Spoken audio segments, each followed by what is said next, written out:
Welcome to Everyone Loves Guitar, where we get to sit down and talk with interesting professional guitar players and related music industry experts. If you love playing guitar, stick around. You're in the right place.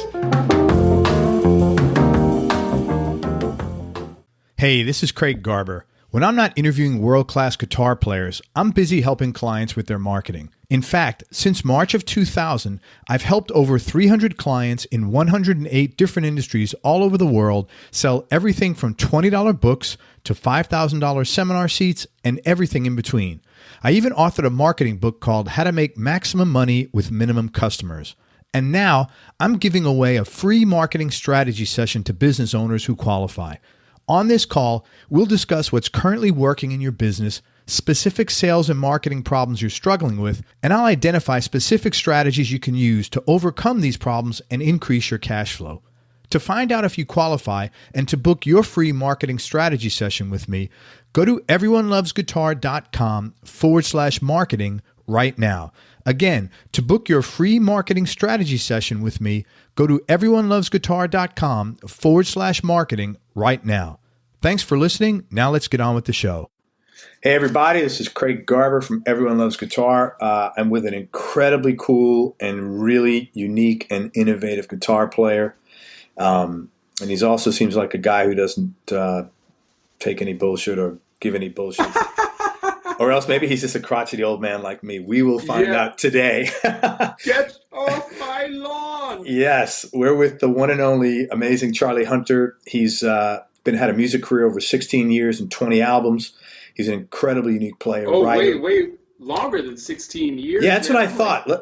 I'm 50. I've been doing this. I've been well, doing this since I was like 16 years old. Yeah, that's what I thought. I'll take that. No.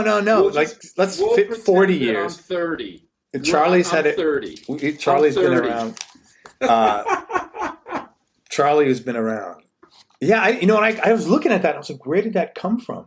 Yeah, that's good. That's good enough. Shit. No, he's been around like older. I don't even know what to say. Since before CDs. Right. Yeah. And he has almost 20 albums out. He's incredibly unique as a player, writer, and a band leader. He's worked with Norah Jones. And I know who this is, and I listen to his music. I'm going to get this wrong. Most Def. Is that just how you pronounce it, right? Okay. Yeah. All right.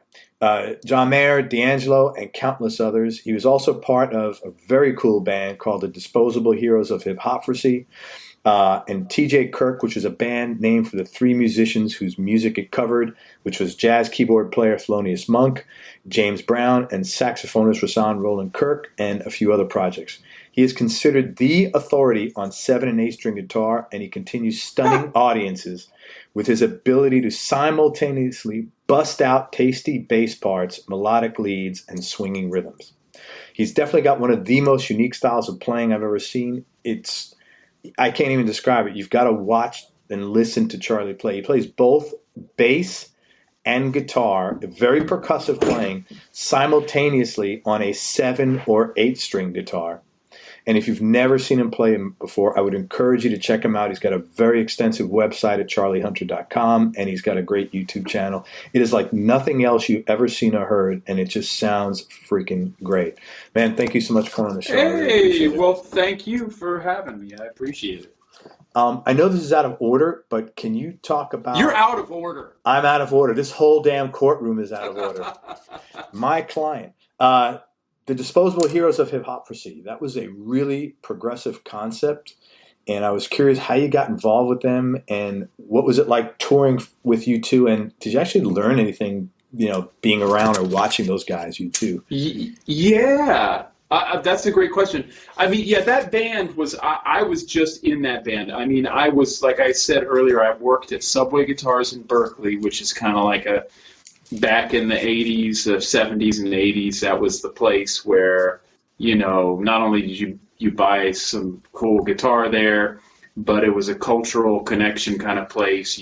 And a lot of us had jobs there. Like I was telling you earlier, you said, hey, I just interviewed Alex Skolnick. And I said, well, yeah, that's my homeboy. Like, actually, we went to high school together, And so Alex and I taught guitar at Subway Guitars. A great blues musician, really just, I would just say musician, named Alvin Youngblood Hart, he repaired amplifiers there because he had been in the Coast Guard, and so I think he was an electronics guy, so he did that.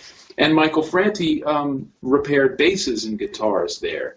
So that's how I met Michael. At the time, I had just come back from 3 years of being a street musician in Europe, and I was making, playing at the gigs I could play and teaching guitar and working a job as a office furniture warehouse guy, which was serious. I've done every bad job you can probably have, and that was really intense and grueling, but the boss was really great and the people I worked with were really cool. So in any case, I just was in a learning phase trying to become a better guitar player. It's not unlike now.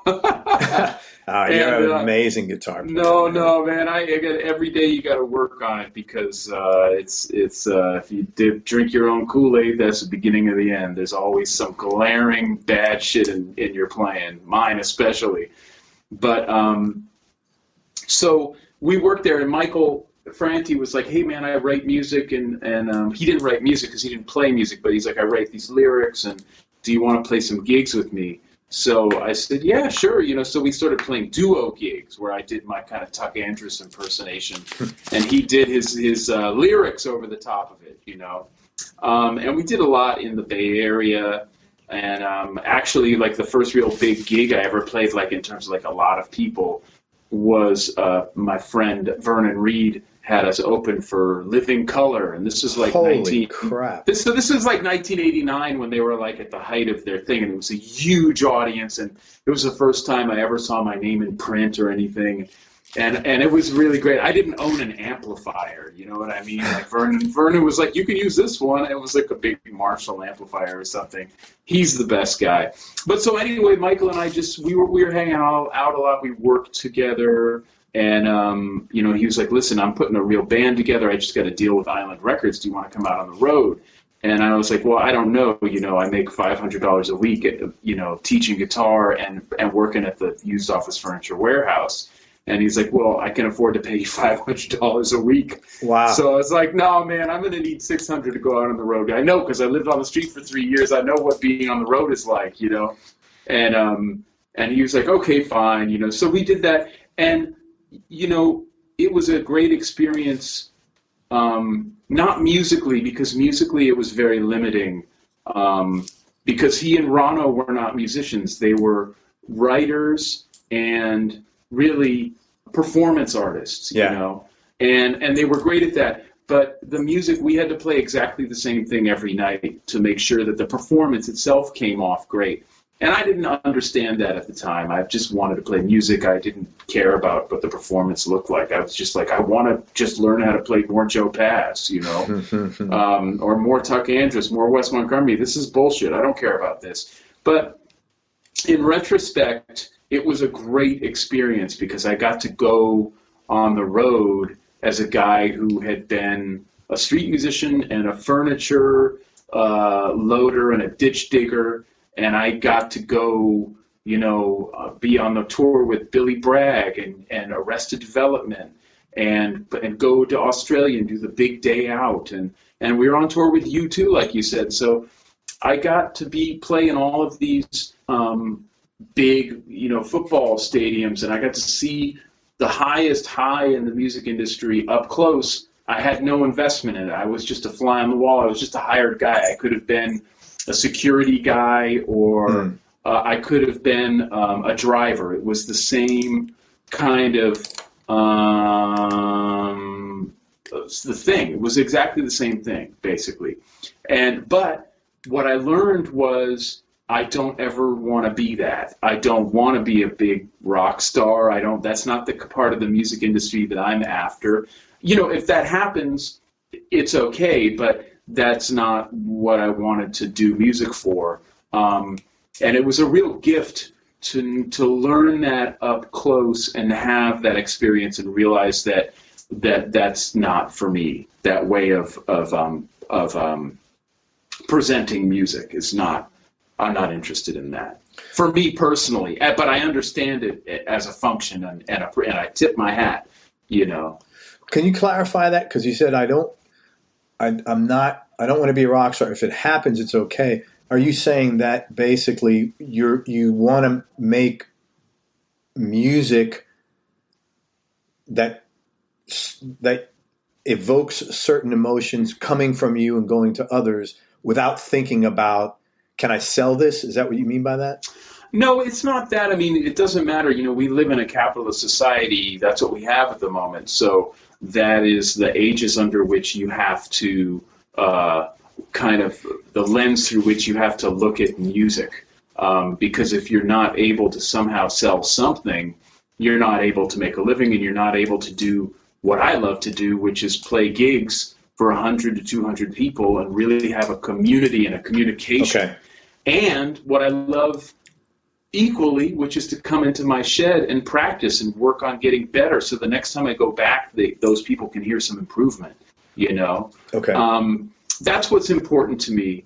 And but I'm saying, like, hey, if it happened, you know, if all of a sudden I go from playing from 100 people to 500 people, I mean, I'm not going to argue with that, but it's not really happening anytime soon. And that's okay, because I'm not the hare, I'm the tortoise, you know, and it was, you know, all of that to say that in retrospect, I'm so glad I had that experience. I'm so glad I met those people. I'm so glad I got to open shows for Public Enemy and Gangstar and Freestyle Fellowship and U2 and Primus and all these and go on these big rock tours, like where you're meeting all these giant rock stars. I'm so glad I had to have that experience, but I also know that world is not for me. That's just not.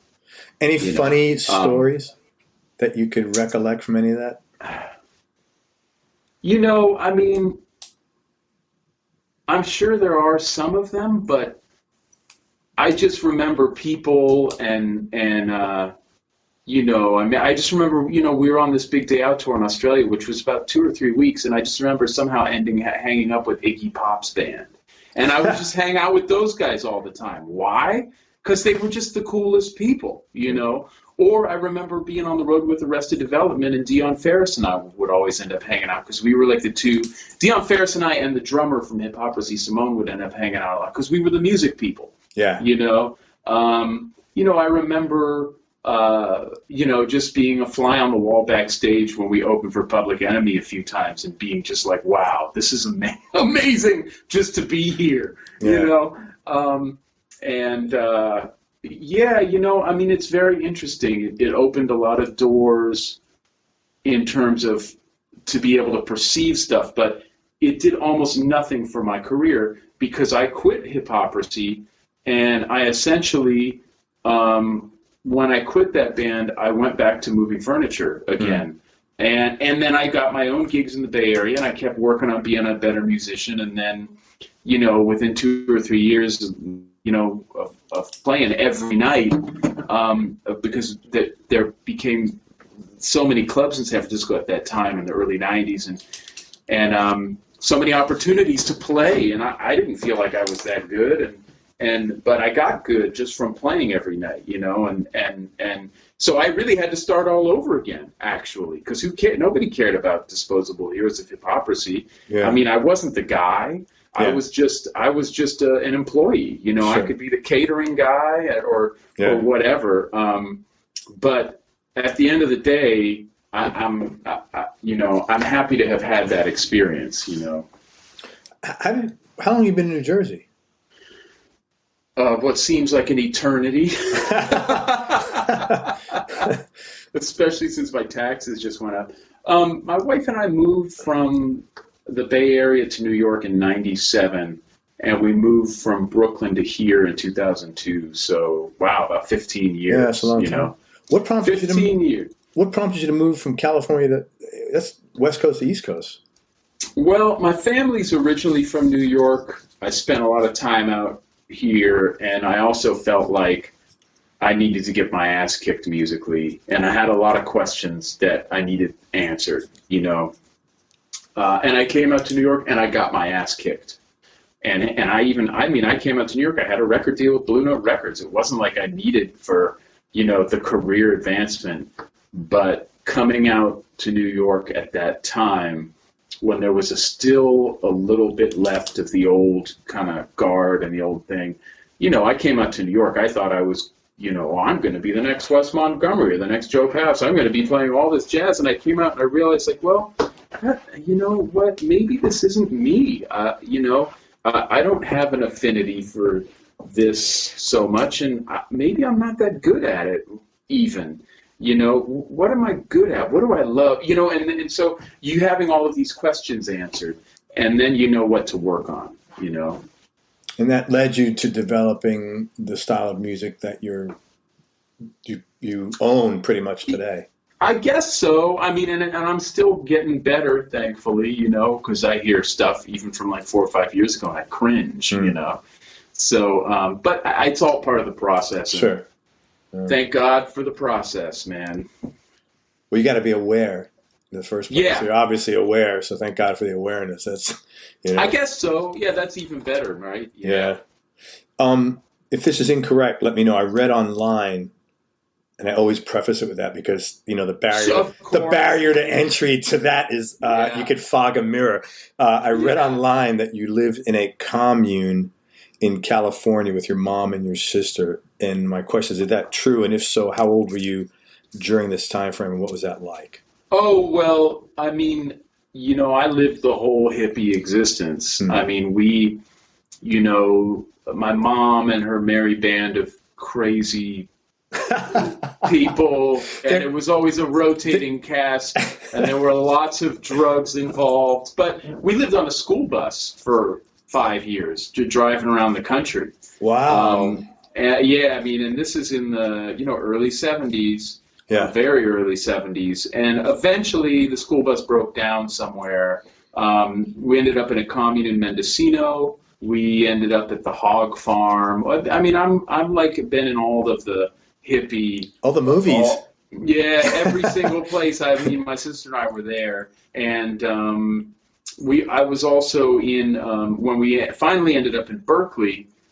That's where you went if you really were unacceptable anywhere else in the country at the time. You ended up in Berkeley, Yeah. And I mean, anybody could move there. It's not like now. It's like an international real estate market now. Oh, yeah. Nobody could afford to live there. But when I was a kid, it was like mostly single moms and all kinds of different people. Yeah, I mean, what people think about today is like, oh, I want to live in a diverse town or multicultural. That's what we had. Yeah. It was because if you were if you were different, if you were a product of a quote unquote mixed marriage, which is such an absurd thing to even say, that's where you went. If you had political views that were a little to the left, that's where you went. If you happened to want to live with your partner and you were the same sex, that's where you went. Sure. So we grew up with all of that stuff, all of the hippie kind of cultural things. So I guess I crossed all of those off my list. But they're all crazy. Yours just had to be crazy and living on a bus, but they were all fucking crazy. Even what I'm saying? Mine wasn't living on a bus, but she's fucking crazy. So I mean, you had the hippie upbringing too. No, they're just crazy. But listen, that's what I'm saying. They're all some degree of fucking crazy. Agreed. Yours happened to be living on a bus. Mine happened to live in an apartment in the Bronx. It's different degrees of crazy. Totally, man. Totally. The Bronx is some real shit, too. It was pretty real when I was a kid. I also read, again, online, That's okay. that you studied with Joe Satriani, and I'm assuming it was at this place you work, because I know Alex studied there as well. Yeah, well, what's interesting is that was at the other guitar store. There were two guitar stores, Subway Guitars and Secondhand Guitars was the other one. And my mom actually repaired guitars for both of those stores. Your mom was a luthier. Yeah. Well, wow. She repaired guitars. And the one that Subway was owned by a guy named Fat Dog, typical Berkeley hippie thing. He's still there, actually. Still still operational, which is just bizarre to me. Because I think he owns the building. I don't think there'd be any other way. Fatdog.com? No, No, I'm just kidding. Yeah, who knows? Right? Probably. Yeah, you never know. No, but so then secondhand guitars was really a half a mile or maybe a mile at most away from Subway. So we would walk from one to the other, and they'd kick us out of one, and we'd go back to the other. But Joe Satriani taught at secondhand guitars, and he taught in a room that was like no windows in the back of the store, probably like just enough to fit 2 adult males in it before the body odor got to be too intense. You know what I mean? And he was great. He was a great teacher. And I remember, going there, and I was pretty good. I was about 14, and I thought, I thought I knew something. And I went there, and he was a guy who I thought was like a grown man, came out of the room, and he was in tears. He was probably an 18-year-old. You know what I mean? When you're 14 and you see someone, you think they're, and I was like, fuck, if that's not happening to me, that motherfucker, I'm going to show him I know how to work. You know? Right. And I went in there, and he was really cool. He just is like, and I came back, he gave me all this work. I came back the next week, and I had my shit down, and he was like, all right, we can work. And the thing which was so cool about Joe that people don't realize, let me know if you have any specific questions about him. But, the thing that people don't realize is that he taught everybody. All styles, it did not matter. So many people learned from him. So many different kinds of guitar players. And the thing they know him for, like, I guess what you kind of call like his kind of guitar hero-ish kind of thing, and what he does, I mean, I don't know. Shredding, tapping. Yeah, but the fact of the matter is that is like, I was surprised when they said, oh, Joe Satriani, check this record out, like in the 90s. And I was like, oh, okay. I heard him do that occasionally. That's a small, but people don't understand that that's just a tiny, tiny fraction of what I don't want to say it's a tiny fraction. It's where he's logically wound up at in terms of a career and his musicality. But this is a guy that studied with Billy Bauer and Lenny Tristano in New York City. This is a guy that played in Latin bands in the Bronx.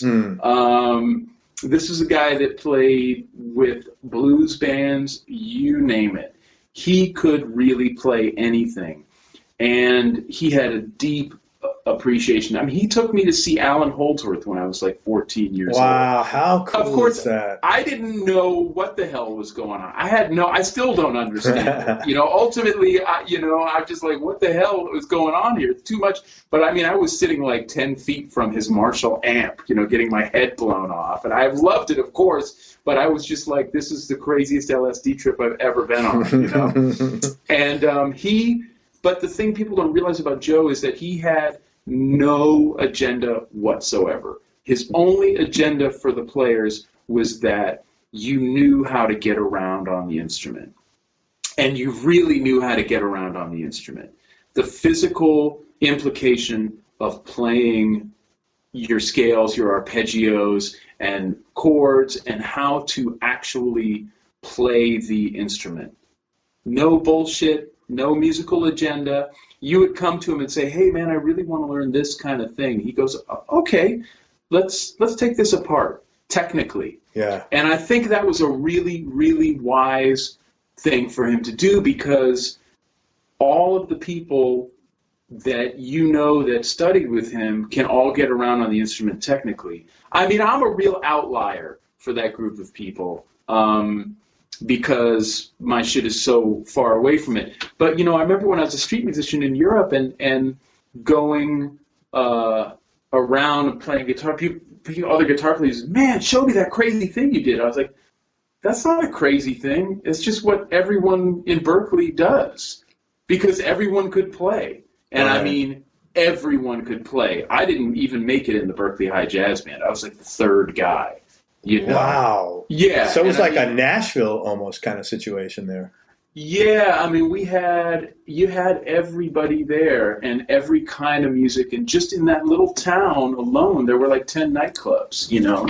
So anyway, cool. that's the Joe Satriani thing. And he used to take me to his rehearsals. He had a band called The Squares, and he used to take me to their rehearsal studio, and I would just kind of sit there and hang out, you know? But he's a good dude.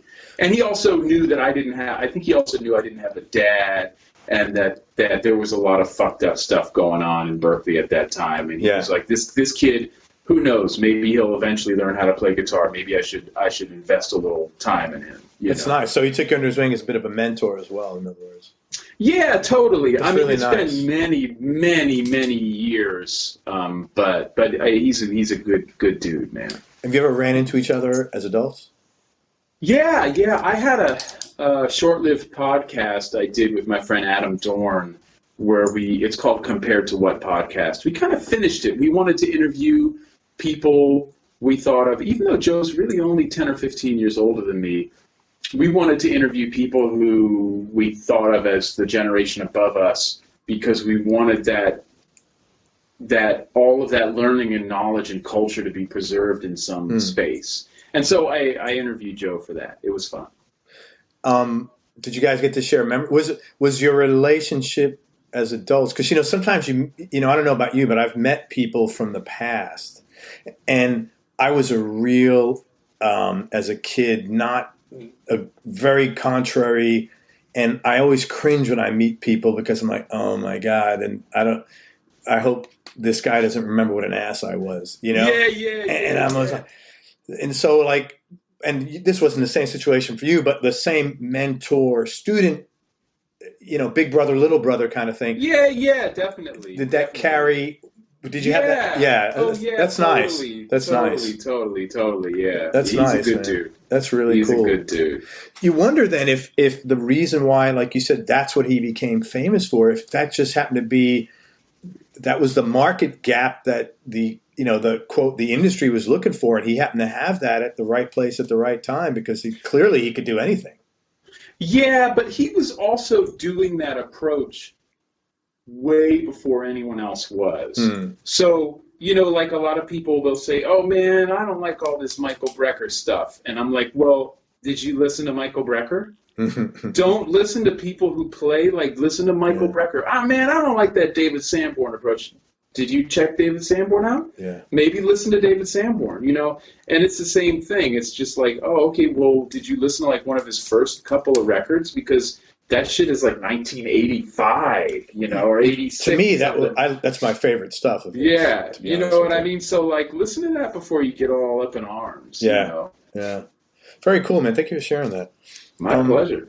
Charlie, you have a real technically and melodically advanced style of playing, and I know you're self-deprecating, so don't say anything. Just say thank you. I don't know about that, but I appreciate it. My question is, how and when did this start to develop? And also, this might be a silly question, but when you do something so original like that, how do you even know, like, what to practice? Like, you know what I mean? Like, you're doing something basically brand new. Yeah, those are really good questions. I'm sorry, were you done with the? Yeah, totally. Yeah, those are great questions. I mean, I don't really think I'm that advanced melodically or harmonically. I'm pretty. You're not listening to me. I think just say thank you. Don't tell me. No. I mean, wow. for you know, when I think about people who, like, you know, I was introduced to you from Mark Lettieri. I mean, those guys like Mark and the snarky guys and the people of that generation, they just woke up and learned all that shit, and then they're part of that gospel thing, which is so advanced harmonically. I really don't consider myself, like, I want to take lessons from Bobby Sparks. I don't know, you know Bobby. Keyboard player? He's fucking amazing. Yeah, like, his harmonic sense. I heard him playing, and I was like, I felt like I was a kid, because I was like, I don't understand this. Like, I actually don't. intellectually, I'm kind of like, these are questions I don't have answers to. You don't have the right question yet. And I didn't even know I had a question Yeah. until I heard it, But I think that in terms of like what I do, it's really coming, of course, I learned the jazz stuff, I learned the Charlie Parker solos and the Thelonious Monk music and Coltrane music and Wes Montgomery and all that stuff. And I'm grateful that I learned it, and it was really hard. But that's not where I live so much. It's, you get part of it, and those are just suggestions. And then they present you with questions. And when I first started on my instrument, when I don't play the 8-string, and I have not in, 10 years probably, maybe more. But when I first started playing, my instrument, I was like, well, what the hell do I do with this now? Like, I was a street musician, and I added an extra string, and it was like a George Van Epps thing, like a regular guitar with a low A, and I was like, well, what do I do now? I was like, okay, so I take this Tuck Andrews stuff and this Joe Pass stuff, and then I kind of add this extra string on it, and then that opens that. And then when I started to play the 8-string, which was a totally different tuning, I'm like, well, what do I do with this? And I was like, well, now I need to learn how to play all these really hard jazz lines on the guitar with bass notes below them, and who does that? Well, let me check out, of course, all the bass players, because I played bass, and then let me check out organists. So early on, I was like, oh, I want to learn the Jimmy Smith shit and Larry Young. Like, I need to learn how to play all this stuff. So that was like where I started. And then I went down this, because all the people I was hanging out with were real jazzers, and I was always felt like I was not keeping up, but I just didn't have so much of an affinity for that. But I didn't know it because I was so overmatched technically. My instrument was so hard. There was no,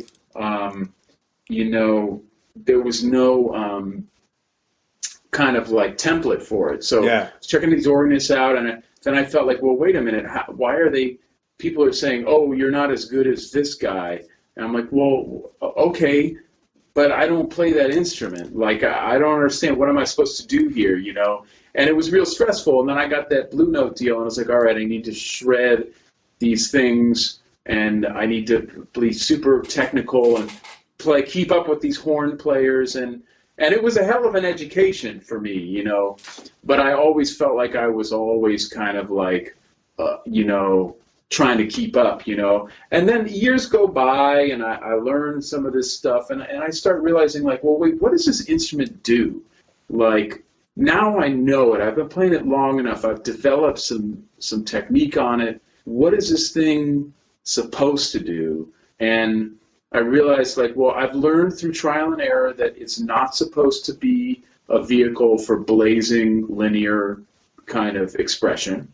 It's not supposed to be a vehicle for on either the guitar or the bass side.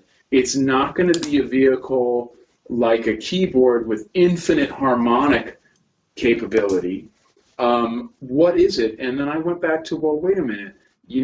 It's all about where it resides is in the rhythmic counterpoint and the groove aspect of it. And that's where I need to really redouble my efforts, But the good thing about that was, growing up around my mom, she had and knew a lot of the old country blues guys. So those records were always on around my house, Robert Johnson, Mississippi John Hurt, Joseph Spence. I mean, not Mississippi blues, obviously, he's from the Bahamas. Blind Blake, Leadbelly, all that music was the kind of music of my childhood. And I realized something clicked in my head, and I was like, wait a minute. My instrument is coming from there. Really. You wouldn't know it to listen to it stylistically, but in a conceptual, technical kind of way, well, that's really where it's coming from. And that's what it's supposed to do. And then, it's about 10 years that I've really, really doubled down and really have tried to create something different. And when you do that, it just takes a lot of work. And also everything I'm working towards is like what I like to call covert. It's not going to really impress anyone or dazzle anyone. I spend hours of every day playing groove on the drum set, or like this instrument, this pandero or shakers, just so I can really understand what the groove is supposed to feel like. And then I try to put that on my instrument. And, it's not one of these things where anybody's really going to be like, oh, it's amazing, look at that flurry of notes or whatever. But it matters to me because that's what I think of for my own truth. That's my truth. But it took a lot of not courage. It just because No, just I think courage I think independence and courage is probably the right word. Yeah, I guess fortitude. Yeah, you know what? You got to be vigilant, and yeah. It took me saying, you know what? I'm gonna take this bizarre thing and make it even more bizarre by really cutting the link to worrying about what a bass player does and what a guitar player does, and just try to do what this does. And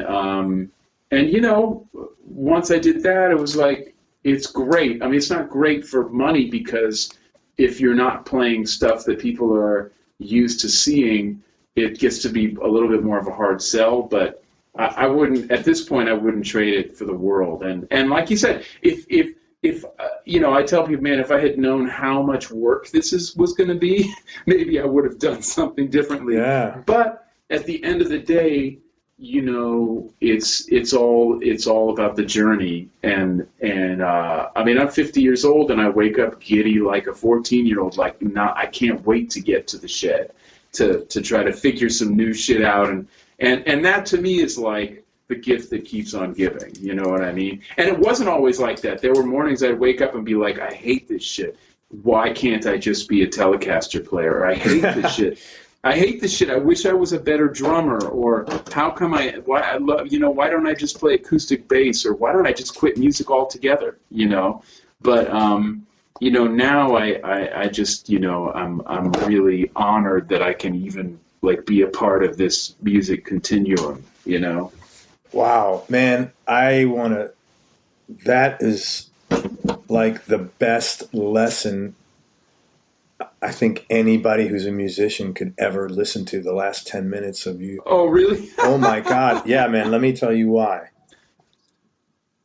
Because you actually went back and thought about things, about the connection between you and your instrument and the world, and then made an evaluative decision as to where you want your place in that to be. And then you are constantly working hard to own that. And to me, that is not just musically, but I think anybody that owns a business, plays an instrument, or does anything on their own needs to go back and listen to that. And that awareness thing that, we talk, your fucking awareness meter is very high, man. Oh, thank you, man. I appreciate Holy that. Shit, that was maybe sometimes it's too high, and I think that comes to my Jewish side, my Jewish half, which is just like this. That's a blessing and a curse. It is, yeah. Do you have that as well? I overthought a lot when I was younger. Yeah. Around when I turned 50, I'm 54, I started making some conscious decisions about things like that related to how much stress in my life is on me. Yeah, exactly. Like what you actually have control of, which is very, very little. You should really, really actually deal with that. Right. And I just decided to let a lot of shit go. And I just realized that, happiness is the number one priority for me, just for me. Mm-hmm. Happiness is the number one priority. And I need to really focus only on those things that contribute to that. And overthinking and worrying about minutia definitely did not do it. And I really, and in business, I just came to the conclusion, like, done is better than perfect. Yeah. And that's not to say I've ever, done any work or performed anything half-assed, quite the contrary. But I need to live a life, and I need to be happy, and I need to just let shit go. And I know with the effort and intensity I put into things, that if it's, fucking 90% of my best instead of 120%, that without sounding arrogant, it's still going to be like 95% of the rest of my peer comparison. Sure. And I just wanted to focus more on shit that made me happy. Yeah, you get one little fucking spin, right. Do the best you can with Charlie, it, that's exactly what it came down to. And I'm like, you know what, man, how many... And it, just like I said, when I turned, and I think it's not uncommon when you turn, you're a few years behind me, you start thinking more along those lines of, man, I don't really have maybe another 50 left probably, but exactly. I want the next 50 or the next X, whatever, to be better than the first 50, Totally. Amen. So that's just what I started thinking of, man. But totally. that was wonderful, man. Thank you so much. Thank you, man. I don't know. I see Plan B as a Charlie Hunter self-development guru. No thanks. On the horizon. Come on, you gotta. So. That'll tie right back into the Berkeley shit, man. The prodigal son comes home. But the second you get paid for that is when it's all void. 18, you moved to Paris, and this is, I'm assuming, where you said a few times you lived on the streets. I was curious what prompted that move, and what the hell was that all experience like? Well, I wasn't 18. I was more 19. I think I was 19. Okay. I had a friend that I grew up with, this guy Thomas Holier, and who is interesting dude. He actually came from France when he was 14. He was fucking up apparently so much in Versailles where he lived that his mom was just like, please take this kid. And he came to live with his dad, who lived in the States. And we were homies. We hung out all the time. And he said, I was kind of just practicing, and also kind of floundering. I didn't go to school. I was just trying to learn how to play guitar. He's like, man, you want to go to Europe? My sister has an apartment in France, in Paris, that's going to be open for like a month, and we can stay there. A flat. We have a flat. Yeah. So I was like, good, let's do this. So I saved up my money and got a plane ticket, and I brought a mouse amp with me. I was prepared, And then we went, and her apartment was awesome. It was a tiny little room. And I was there just long enough, and I started playing on the streets and then the subways, and I met people. And then by the time it was time for me to leave the apartment, I went, I had met a bunch of people and just was playing on the street all the time. And it was great, man. What a great experience. Like, I was in Paris, and I met a bunch of people. We went to Zurich, Switzerland. I spent a lot of time in Zurich, Amsterdam, Berlin, Nice, time in Italy. Really all over the place, and it definitely, I was playing like, anywhere from 8 to 12 hours a day on the street with great musicians, and I learned a lot. I mean, that was like a hell of an apprenticeship right there, Wow. I'm assuming you learned French within a couple months? Yeah. My French was pretty good. It's not fantastic now because I never have a chance to. I took a course in the adult school here just to keep it up, and the teacher was like, "Nah, you're too good for French 1. I have to bump you up to French 2." Which was I was like flattered, but the fact of the matter is, my reading comprehension was just garbage. I learned on the street. Oh yeah, in school they make you. Yeah. So I didn't even really know how half of the shit I was speaking was spelled. Yeah. And then I went to Zurich, and I learned some German in Zurich, and I was okay. I wish I had an opportunity to get the languages more together, because that's super gratifying and really fun, and really uses a certain part of your brain that just kind of keeps you young. You know what I mean? Someday, who knows? So when you were there, this is a non-Charlie Hunter question that you want to answer, so if you don't, just tell me. Because you were the American musician, I would imagine women were like fascinated by it. Oh no, not at all. I was so bizarre. I was way, way too intense. I don't think I cared at all about my appearance. I was totally only interested in music and practicing all day, playing all day, learning music. And plus, I was a street musician. We were our own group of people, apart really from everybody else. We had our own places we hung out at. We did our own stuff, and those are still my friends 30 years later. You still talk to these guys? Absolutely, guys and gals, and great musicians from all over the world. That's where I really learned how to play, Where were you living? Sometimes you'd sleep in a train station or a park, but for the most part, you'd make enough money during the day to get like a little pension, which is like a nuns, like a little hotel that run by nuns, and you'd live in a room with a bunch of people, or a hostel. Oh, okay, like a youth hostel. Or occasionally people would hook you up with a place to stay. That happened. Okay. You met the best people playing on the street, and in a lot of ways, it still to me is like the most pure way of presenting music, because you just go, you don't know who your audience is, you just start playing, and people stop, and people listen, and you get in conversations with people.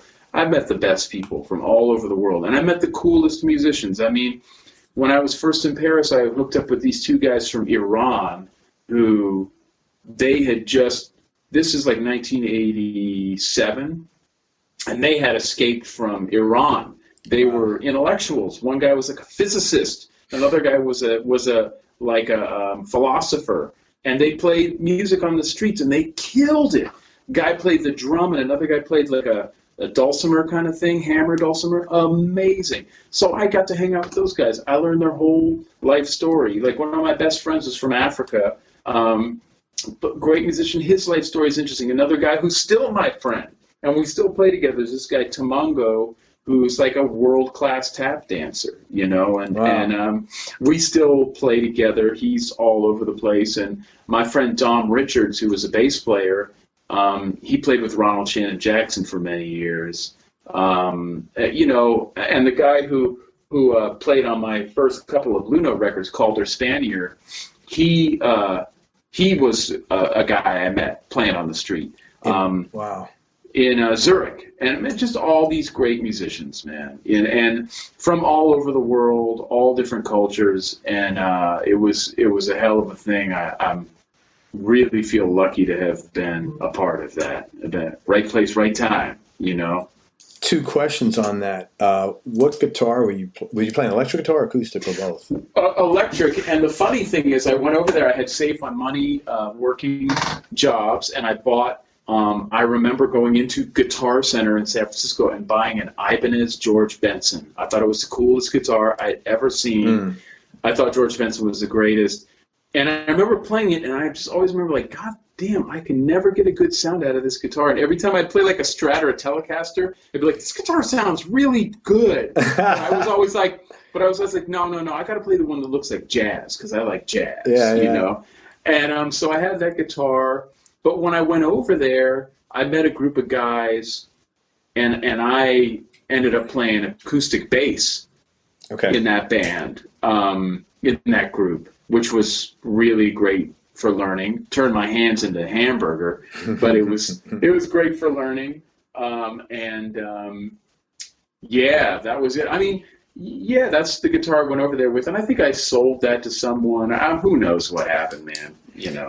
The second question I had is, your son comes home today and says, Dad, I want to go to Paris and be a street performer. What are you saying? What's your response to that? I'd say, man, all the best to you. You might want to think about making a time machine first, because I don't think you're going to have a lot of luck these days. And if you do make a time machine, being a musician in Paris is probably low on the list. Yeah. So I don't know, Just curious. That was it. That's fun, though. So what made you come back to the States? Well, I just felt like I had outlived my youth. That experience, I wanted to take my career to the next level, whatever that meant. Yeah. I felt like I was pretty good, and I wanted to come back And I went back to the Bay Area, and I really wanted to learn. I didn't have any formal education, and I went to Laney College in Oakland, which is a community college, and I learned arranging and how to read and write music a little better, and all the real kind of basic things. And I never really particularly got fantastic at any of that, but enough so that I didn't feel like I was always going to be the country cousin kind of thing. Sure. And I don't know. I think it was an era that kind of came to a close. A lot of friends of mine that were there, everyone just kind of dispersed. Those things, they just happen. Yeah. There's a beginning and a middle and an end. The same thing with our scene in the Bay Area. The same thing happened. It was just this incredible scene for a while, and then the .com thing happened, and everyone was priced out, and then it just kind of ended. Yeah. And that's natural. Those things are natural. I think it's a natural kind of ebb and flow to things. Yeah, it is, and it's interesting because it's interesting just to see that in your own life, like, oh, okay, this is time to move on. Yeah. And I find sometimes if you don't move on, you're in trouble. Yeah, absolutely. Yeah. I agree. Are you working on anything now that's got you excited? Well, I've been playing with a couple singers, and I have like a group I've been doing now because I was playing with this woman, Silvana Estrada. I don't know if you heard that whole story, but I was down in Mexico. You heard the story about a year and a half ago, and she was a student of mine. She's a 19-year-old singer-songwriter in this jazz kind of camp kind of thing. And I was like, whoa, you're really, really good. Like, what the hell, And then I went down there with a friend of mine, and we made a record of her and these two guys that were playing.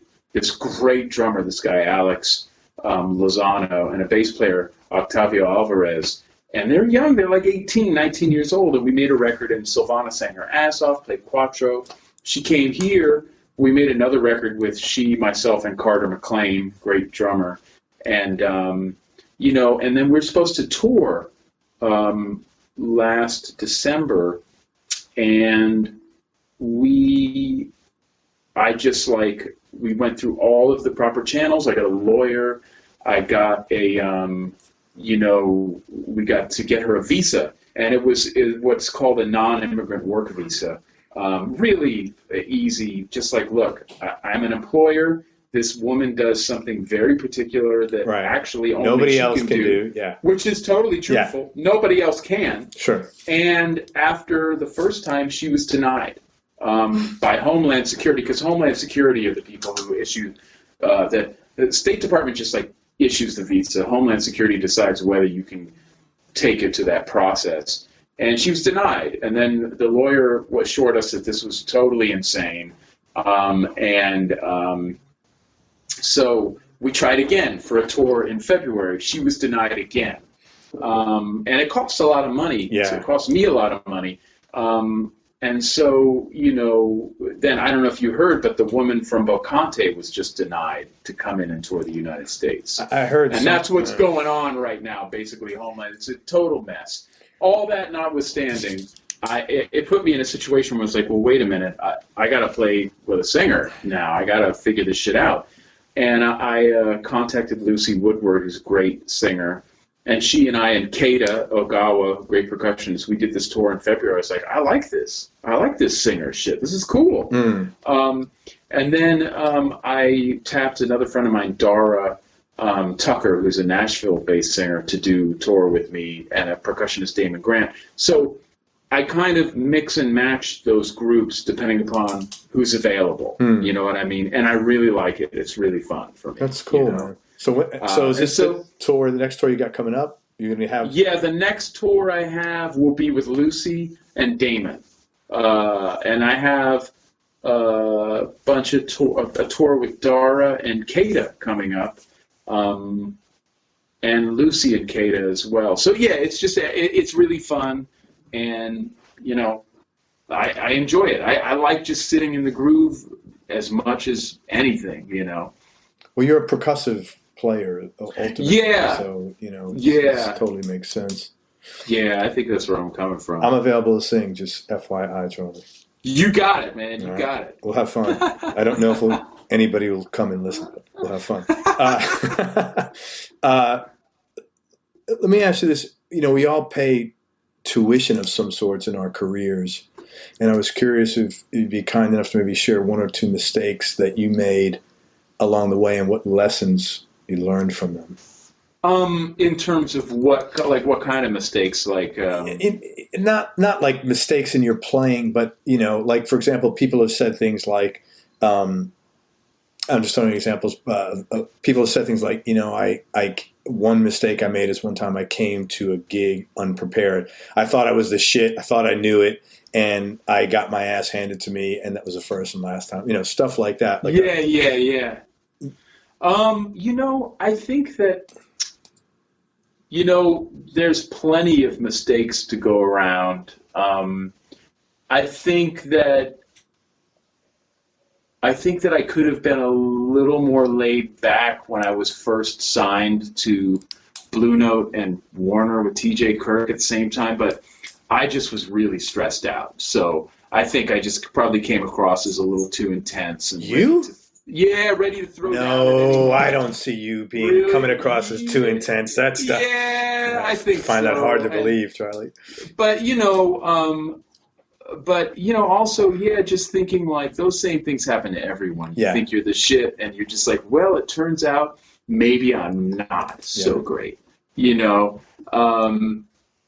But yeah, I mean, I'm just trying to think of the mistakes I've made. And maybe there haven't been any. That's a valid thing. I think there have been, but I think we're taking chances all the time as musicians, and I think you just feel like there's always going to be mistakes, and that's just part of the process, Yeah. And if you're not making those, you're not dealing with. You're probably not taking enough chances. Yeah, I think so. I think that's in any business, to be honest with you. Yeah. If you can go back and give advice to younger Charlie, assuming younger Charlie would have accepted it, what advice do you think you would have given yourself? Don't worry so much. But it wouldn't have mattered because I think you're just going to worry when you're a musician, At least I did, I think everybody does when you're younger. It's just it's funny. My son is 28, and wow, he called me up yesterday, and he just got a new job, and it's like he's moving in a career kind of thing, and he was like all nervous and everything, he wasn't telling me he was nervous, but he was just talking. You could tell. I knew he's nervous, and so I sent him a text afterwards, after talking. A couple of hours later, I said, "Hey, Nick, just let you know, just take it 1 minute at a time." I said, "Everything's going to work out. You're going to do great." I said, "Just allow, enjoy every minute and just do the best you can, and it'll all work out." And he sent me and he said, "Thanks so much, Dad. I love you." And I was like, "Oh, that's nice." Yeah, I felt really good because I don't know if he's going to listen. Yeah. He's going to go in there and still be a fucking mental patient maybe, but at least I felt like, okay, he knows I've got his back, and that kind of thing about don't worry so much. I think it's important, and it's hard to be in that. He's got a daughter and his own family, and so I get it. So but don't worry is such a simple thing, but not easy to do when you're younger. Totally true, man. Hey, I want to talk about your gear just for a minute. Okay. I would assume all your guitars are custom made. Yeah, they are. Can you talk about your top 2 or 3 maybe? Sure. I play the one I play the most is this Jeff Traugott one, and Jeff Traugott's known for making really expensive flat top acoustic guitars. And I was playing guitars that Ralph Novak did for years, and then Jeff made me this really nice acoustic guitar, which I don't really play. I mean, I love playing acoustic guitar. He made me kind of like a 8-string acoustic, and it was just all right, I don't know what I can do with this, And eventually I was just like, dude, just make me an electric. And so he made me electric, which I played for a really long time. And then the one I've been playing is one of his that I think he made last year. And so there's that one. And then the other guitar I play is by Wes Lamb, and he's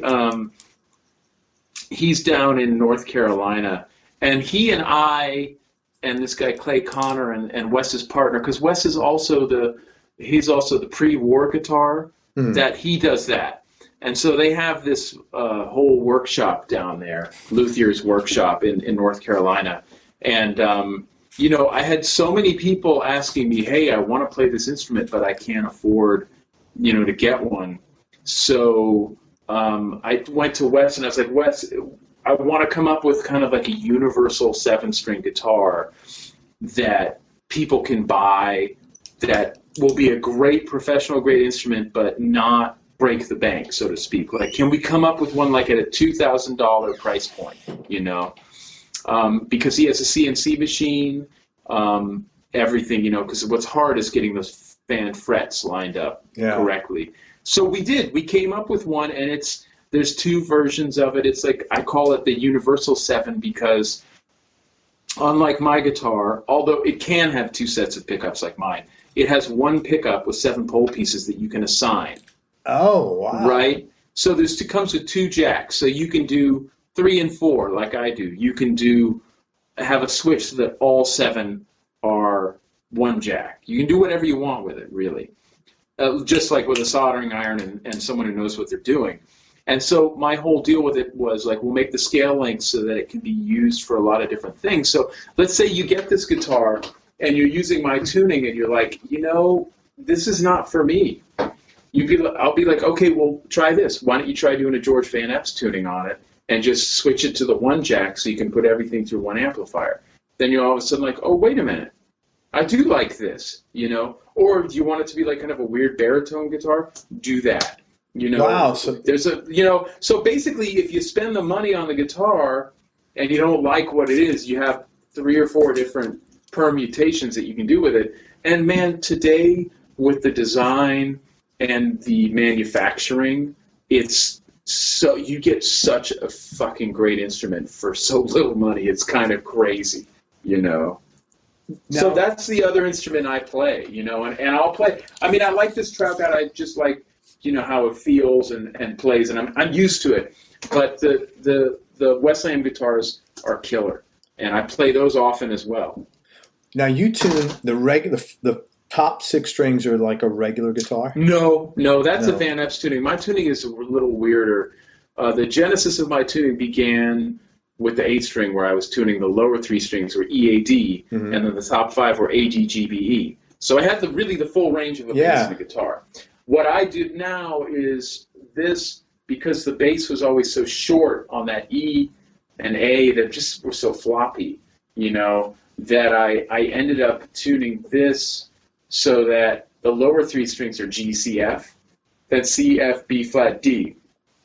So really, basically it's like this. It's like the lower 3 strings of a bass starting on the 3rd fret, and the middle 4 of a guitar starting on the 3rd fret. Man, you scientists need to study your brain, man. I don't know about that. Holy shit, that is it's really not that weird if you think about it in terms of how the relationships are, because the relationships are the same. The top 4 strings are G.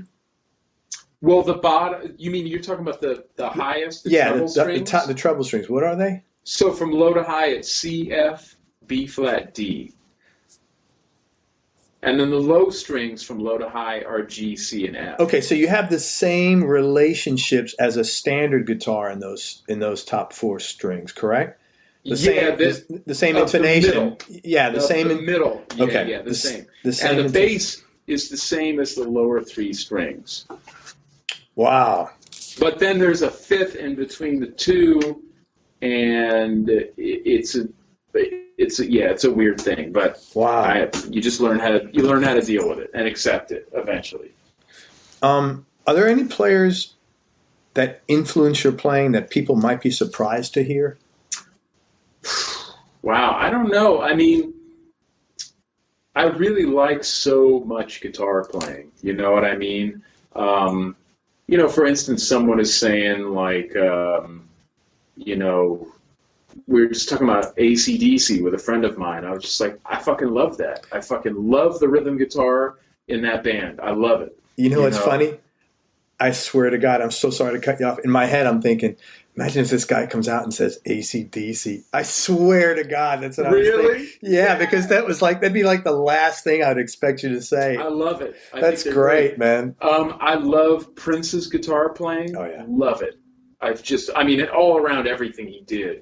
And then, there's just so much stuff that I love. And it takes, maybe 10 years ago, I wouldn't have been able to say I love that stuff, because I think it takes courage to admit that someone does some shit a lot better than you do.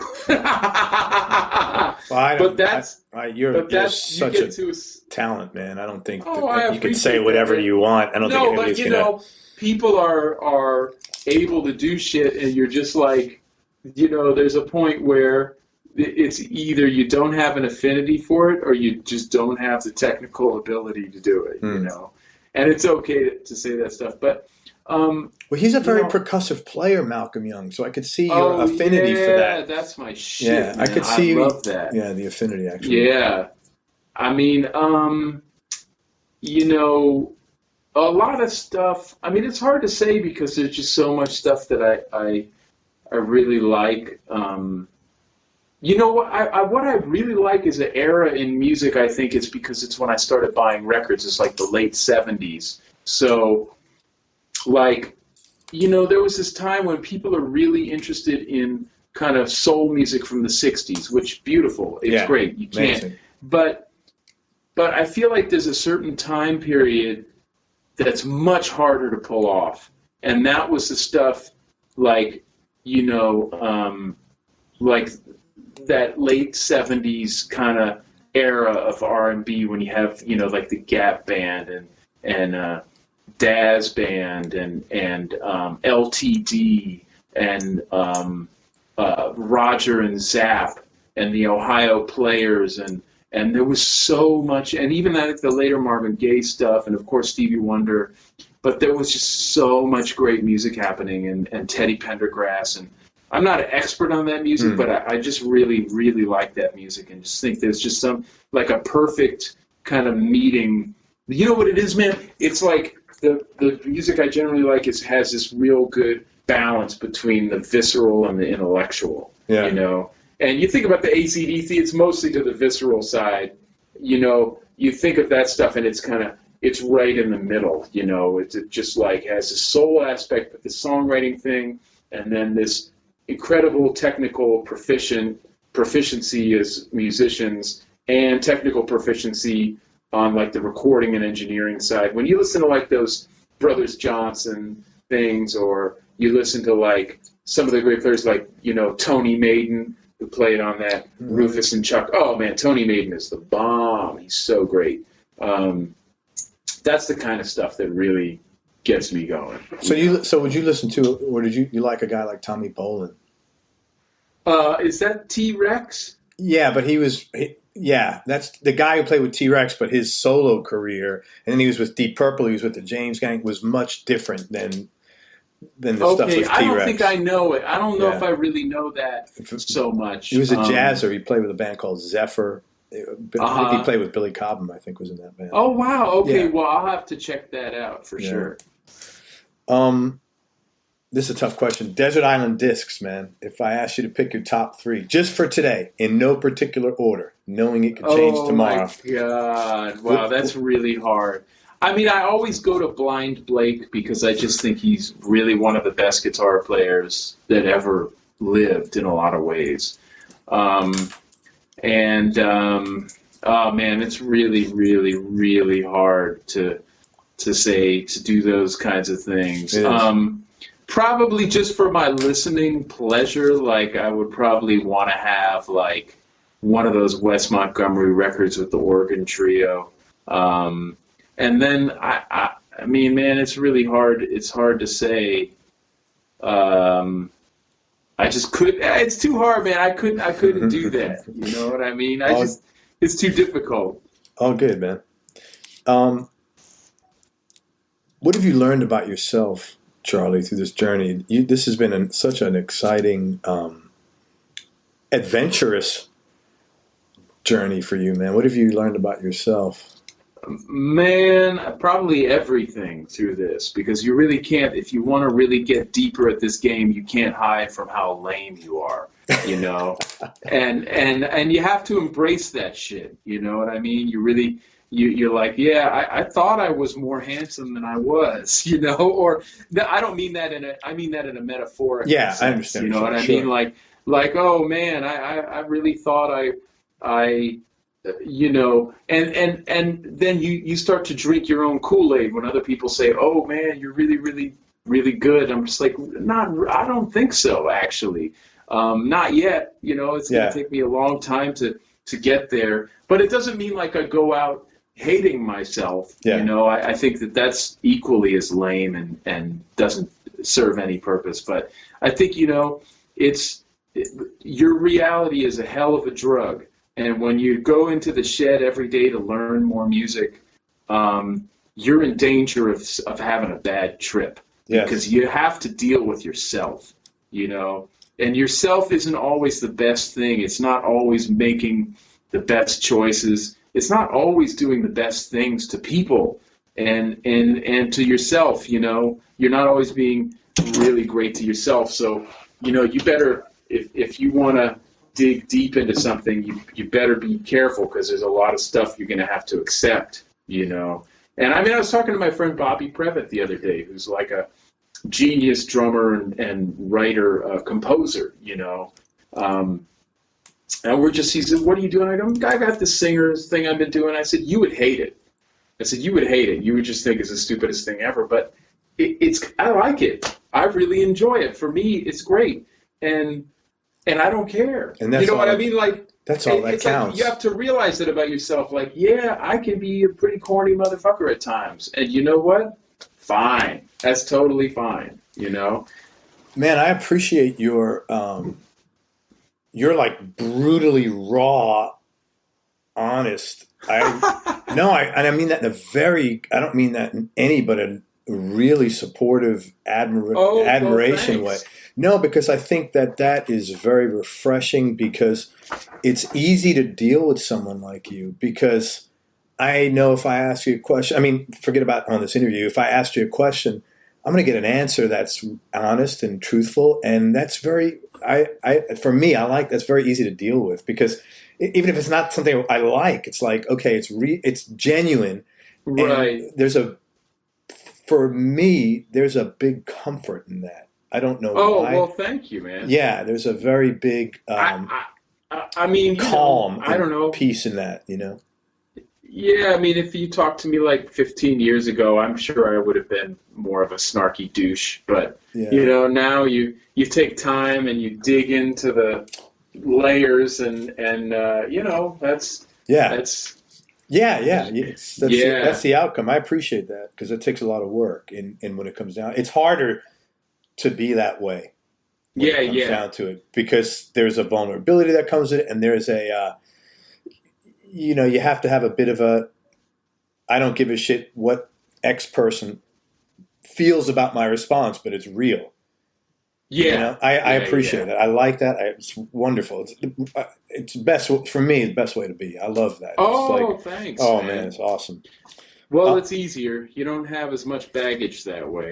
Yeah, it's tough. I mean, like, you know, that's exactly right. It's like you don't have to remember what I say to this guy and how do I fix that story. I don't have that ability. It's just like, fuck, I can't even. It's like I have a couple of buddies, man, and they have like they're married, and then they have like a couple of things on the side, and I'm like, I almost respect that in the sense like, wow, I'm overwhelmed with one woman. I can't manage this one relationship as effectively as I was. How the hell are you doing 3 and the other 2 don't even know about? Wow, I mean, I need to fucking study that. That takes a lot of energy. Yeah, it takes a lot of everything, and I'm like, wow, that's like I wouldn't do it ethically even, but like I'm just like, wow, there's a talent in there almost, because I don't have that. I'm like, gosh. Yeah. I'm like, no, it's a thing. You have to be wired that no, way. oh, totally. You got to be totally wired, Yeah. but it's like, I don't even get it. Like just the physics of it, the juggling. I'm like, how do you do that? I'm like, man, I have no idea. I'd have an aneurysm within a week. Oh my! I wouldn't be able to do that. And then they're constantly like, the phone rings and like deleting this message, switching, and I'm like, holy shit! That's like remembering the keys, the combination of Fort Dix or something like that. Yes, Fort Knox. exactly. It's like, wow, I need a sheet of paper, man. I can't. That's some high level. It's like, wow, chess, multi-level chess. Too much for me. Yeah. But anyway, the point is, I appreciate the straight man very much. Easier. Hey, my pleasure. Shit. This is an interesting question for you. Best childhood memory. Oh, wow. That's hard, man. We never had really good food, It's crazy. My best memory and one of my worst memories is, because we always had like government food or hippie food. At the time, both were just horrible, And I remember my first kind of day of school when I was in third grade in Berkeley. It was a free lunch program, and we got to go into the lunch place, and they had sloppy joes, and I had never tasted anything so good in my life. That's and cool. I ate mine, and the guy next to me didn't want his. I was like, yes, this is the best shit I ever had in my life. Awesome. And I walked outside, and the California sun hit me, and I immediately threw it all up in front of the whole school right outside. Hi, I'm Charlie. Yeah, I wasn't used to it, Wow, that's wild, man. Yeah. Something or someone you miss from your childhood?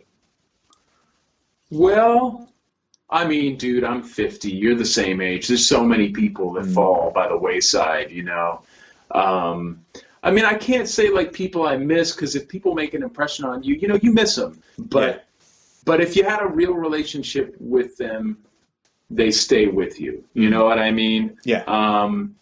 But I can tell you there were people I grew up with that didn't make it, and it was a damn shame, because they didn't need to go that early. Sure.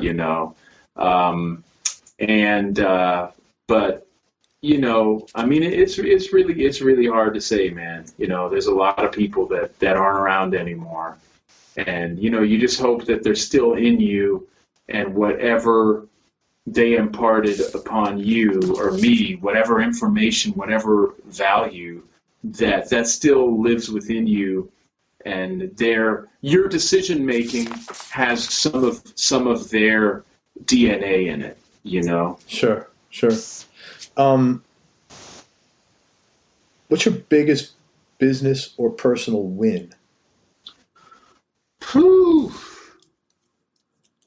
Boy, I don't have a lot of business wins. I mean, I think just being able to stay in this thing is a win. It is. And, kind of still, I'm knocking on wood, having kids that aren't in, that are doing okay in school and are kind of decent humans. I think that's a pretty personal win, I would agree with that, man, 100%. Do you have any hobbies or interests outside of music? Golly, I mean, I wish I read a lot. I do a lot of crossword puzzles. I knew you were a big reader, man. Yeah, I wish I could do more. I just, how it is when you're raising these kids. It's not like you don't have a lot of time for much else. I think music is my hobby as well as what I love to do, and so, I think of the rhythmic of playing percussion and drums and stuff as the hobby part of it. Sure. I like baseball. I like to watch baseball. Does that count as a hobby? That's a pastime. That's a hobby for sure, man. Who do you like watching? The Yankees? Or No, I'm a San Francisco Giants fan. From back home. These days. But I like the good game. Whatever the good game is that day, whatever the good pitching matchup is, I'm watching that. There's a guy I like to watch, like Mookie Betts. I love watching him. I'm not a Red Sox fan, but I want to watch him. Right. You know, or Shohei Ohtani. I want to watch him. You know, Altuve. I want to see him. So I'll watch those guys play. You know. Very cool, man. 2 more questions, and I'm gonna let you go. And I really appreciate everything. Hey, man, this is great. My pleasure. Toughest decision you've had to make, or hardest thing you've had to do?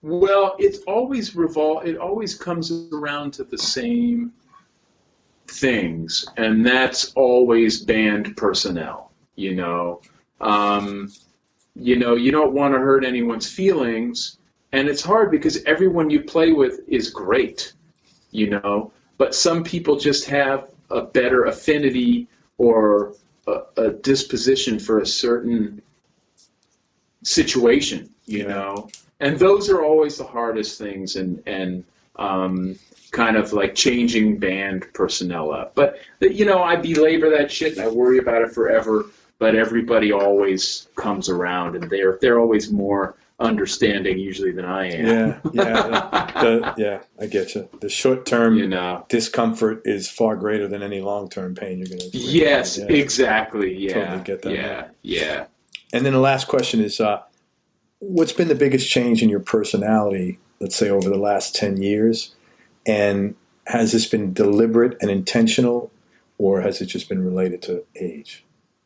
You know, isn't it hard to figure those things out? Like where it's hard because we like to deal in absolutes, and it's really hard to have an absolute opinion about something when the train is always moving. Yeah. You know, and so you're aging. So your age has a big part in what your outlook is. My outlook right now is so different than it was 30 years ago.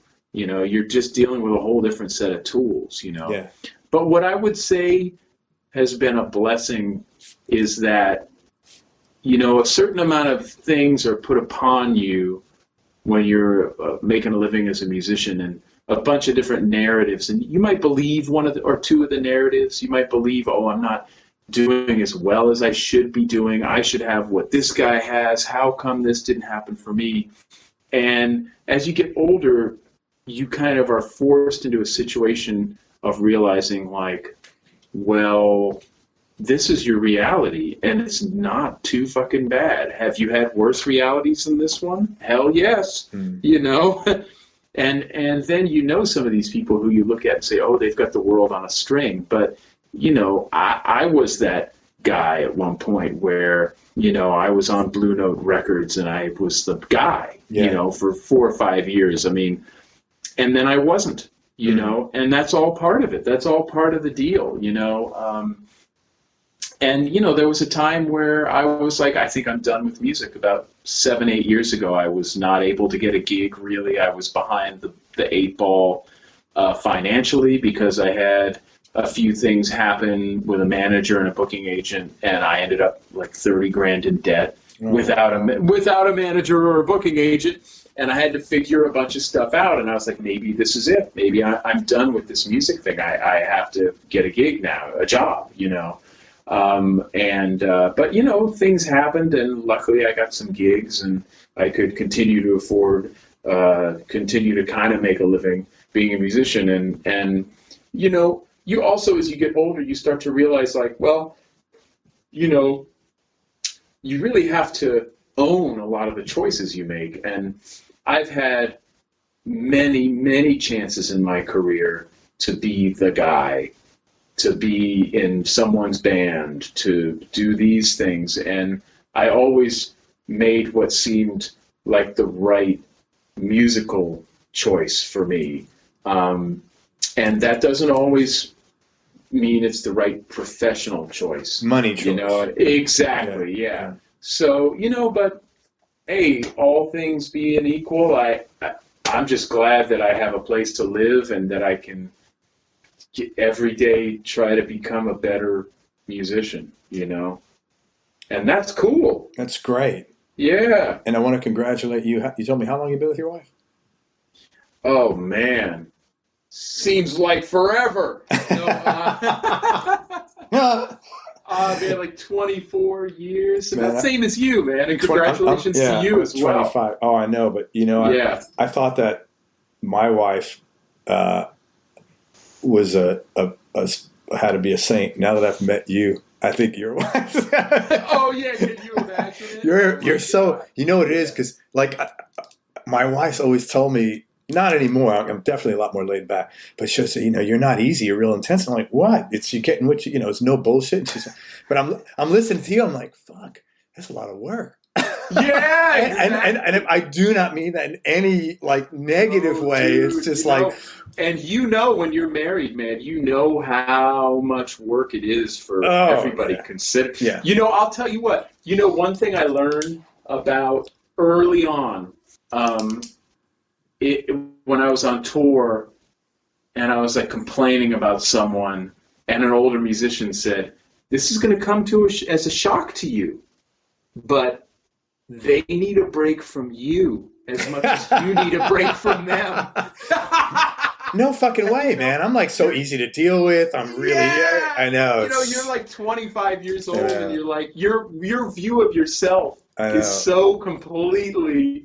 You have no idea. It's very myopic. It's very awareness is not what it should be, and zero. Right, and I think you're supposed to have zero awareness at that age. Yeah. I think you're supposed to be completely, because if you were self-aware, when you think about things in terms of evolutionarily, when we were all sitting in a little village in Africa 5,000 years ago or whenever it was, as humans, in our tribe, if you were self-aware, you were going to be the guy who always overthought everything and never got the girl, and your fucking genes would just perish. Your DNA would just disappear. Yeah. So I think the idea is once you've done your inseminating and all that stuff, you get to be a certain age. You're okay, now I can be reflective. Yeah, yeah. Once you've done your inseminating, I love that. Yeah. Man, I cannot thank you enough for your time. It's been honestly a good pleasure, man. Likewise, man. Thank you. I want to tell people, first of all, if you have not heard Charlie Hunter, you need to go check him out right now. Go to his website, charliehunter.com. He is honestly just a brilliant musician. He does things with a guitar that you will have never thought are even possible. And his musicianship is awesome. His playing is brilliant, but unselfish. As a band leader and a writer, his stuff is extremely melodic, very tight, really easy to enjoy, and it's very eye-opening because it just makes you feel good. And you learn a lot musically just by listening to this, because he has done things with others that you just never heard before, and you wouldn't have thought it's possible. It's a new drink that you're wow, this is phenomenal. This is how you're going to feel about when you listen to him. Oh, well, thank you, man. You're welcome. That's not an ounce of exaggeration there. And I want you to support Charlie. Please go out and see him on tour. He's getting ready to do a pretty extensive tour. He's going out west, first around the Northeast, and then out to California, I believe, and then you come working your way back. Yep. Go to charliehunter.com. You can see everything about his tour. Listen and buy his records, and all the information is there on the site. And also, go follow him on Instagram. It's charliehunter67, CharlieHunter 67, and connect with him there. He's a super cool guy, man. Any final words of wisdom? No, man. I think I used them all up, whatever I had. But, dude, thank you. This was great. Great thank questions, you, man. And great conversation. I appreciate it. Likewise, man. I feel the same. Everybody, thank you so much for listening. I hope you enjoyed this interview, and I hope you enjoyed all the very cool stuff Charlie talked about as much as I did. Thanks so much to Charlie Hunter for spending time with us and for sharing his story. I definitely appreciate it. Go to everyonelovesguitar.com, get on our newsletter, sign up, get notified of future episodes. And this is important. Remember that happiness is a choice, so choose wisely. Be nice, go play your guitar, and have some fun. Till next time, thanks for listening. Peace and love, and I'm out. We hope you enjoyed this show. If you did, subscribe to the Everyone Loves Guitar podcast, and you can do this online at everyonelovesguitar.com or on iTunes. And if you like the show, please leave us a 5-star positive review. The more 5-star reviews we get, the higher our show ranks, and higher rankings mean we get to continue speaking with cool, interesting guests on our show. We'll see you on the next episode, and until then, keep playing your guitar and have fun making music.